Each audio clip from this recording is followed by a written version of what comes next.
ঢাকার উত্তরার milestone school and কলেজে বিমান দুর্ঘটনার জেরে শিক্ষার্থীদের মধ্যে তীব্র ক্ষোভ দেখা দিয়েছে। আজ সকাল থেকে ক্যাম্পাসে অবস্থান নিয়ে শিক্ষার্থীরা বিভিন্ন দাবি জানিয়ে বিক্ষোভ করছেন।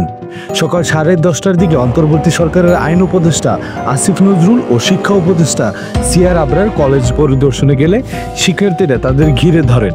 পরিস্থিতি উত্তপ্ত হয়ে উঠলে উপদেষ্টারা কলেজের 5 নম্বর ভবনের নিচতলায় কনফারেন্সে গিয়ে কয়েকজন শিক্ষার্থী প্রতিনিধির সঙ্গে আলোচনায় বসেন। তবে এর মধ্যেই ভবনের বাহিরে শত শত শিক্ষার্থী বিক্ষোভ মিছিলে অংশ নেন। দুর্ঘটনার পর থেকে মাইলস্টোন স্কুল অ্যান্ড কলেজের শিক্ষার্থীরা দাবি তুলেছে নিহতদের সঠিক পরিচয় প্রকাশ, আহতদের তালিকা হালনাগাদ, ক্ষতিগ্রস্ত পরিবারকে ক্ষতিপূরণ, পুরনো ও ঝুঁকিপূর্ণ প্রশিক্ষণ বিমান বাতিল, শিক্ষকদের গায়ে সেনাবাহিনী সদস্যদের হাত তোলার ঘটনায় জনসম্মুখে নিঃশর্ত ক্ষমা চাওয়া এবং আধুনিক ও নিরাপদ বিমান ব্যবস্থা চালু করতে হবে।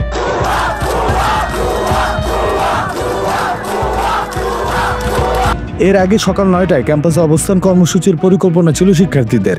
তবে ঠিক সে সময় দিয়াবাড়ি আর্মি ক্যাম্প থেকে মাইকিং করে জানিয়ে দেওয়া হয় আশেপাশের এলাকায় কোনো ধরনের সভা সমাবেশ বা দলবদ্ধ কর্মসূচি পালন নিষিদ্ধ। তারপরও শিক্ষার্থীরা তাদের কর্মসূচি চালিয়ে যায়। ঘটনাস্থলে উপস্থিত একজন নিরাপত্তা প্রহরী জানান, সকাল থেকেই অভিভাবক ও সাধারণ মানুষের ভিড় বাড়তে থাকে। অনেকেই সন্তানদের খোঁজে ছুটে আসেন, কেউ কেউ আবাসিক ভবন হোস্টেল থেকে সন্তানদের নিয়ে যায়।